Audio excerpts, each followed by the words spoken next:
ഇടുക്കി തൊടുപുഴയിൽ ഭാരത് അരി വിതരണം ചെയ്യുന്നു. ഗാന്ധി സ്ക്വയറിൽ എത്തിച്ചാണ് അരി വിതരണം ചെയ്യുന്നത്. 10 കിലോ കിറ്റാണ് തൊടുപുഴയിലെത്തിയത്. BJP ജില്ലാ അധ്യക്ഷൻ KS അജിയാണ് അരി വിതരണം ഉദ്ഘാടനം ചെയ്തത്. വിവരങ്ങളുമായി സുബിൻ തോമസ് ചേരുന്നുണ്ട്. സുബിൻ, എന്തായാലും ഭാരത് അരി വലിയ ആശ്വാസമായി ഇടുക്കി ജില്ലയിലേക്കും എത്തിയ സാഹചര്യം, വിതരണം എങ്ങനെ പുരോഗമിക്കുന്നു? ഇന്ന് രാവിലെയാണ് ഭാരത് അരിയുമായുള്ള വാഹനം ഇടുക്കിയിലെത്തിയത്. ഇടുക്കി തൊടുപുഴയിലാണ് ആദ്യം ഈ വാഹനം എത്തിയത്. തൊടുപുഴയിൽ രാവിലെ 9 മണിയോട് തന്നെ ഒരു അരിയുടെ വിതരണം ആരംഭിച്ചു. ഗാന്ധി സ്ക്വയറിൽ എത്തിച്ചാണ് ഈ അരി വിതരണം നടത്തിയത്.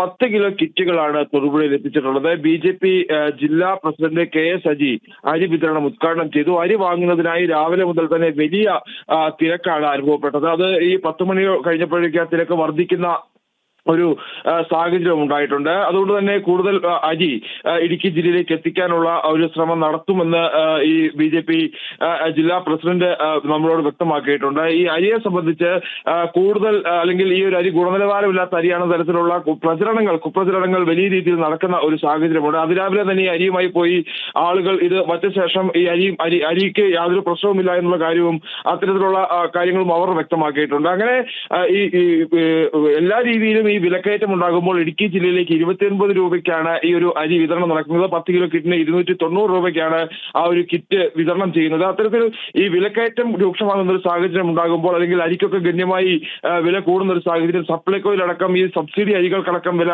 വർദ്ധിപ്പിക്കുന്ന ഒരു സാഹചര്യത്തിലൂടെ സംസ്ഥാന സർക്കാർ കടന്നു പോകുമ്പോഴാണ് കേന്ദ്ര സർക്കാർ ഈ ഭാരത് അരിയുമായി എത്തുന്നതും ഇത്തരത്തിൽ ഈ ഒരു അരി വിതരണം ചെയ്യുന്നതും. അതിന്റെ ഒരു ആശ്വാസം നിലവിൽ ഇപ്പോൾ ഇടുക്കി ജില്ലയിലേക്ക് ഈ അരി എത്തിയതിലൂടെ ഇടുക്കി ജില്ലയ്ക്ക് ഉണ്ടായിട്ടുണ്ട്. വരും ദിവസങ്ങളിൽ കൂടുതൽ സ്ഥലങ്ങളിലേക്ക് ഈ ഒരു അരി വിതരണം വ്യാപിപ്പിക്കാനാണ് നിലവിൽ തീരുമാനിച്ചിട്ടുള്ളത്. സുബിൻ തോമസ് വിവരങ്ങൾ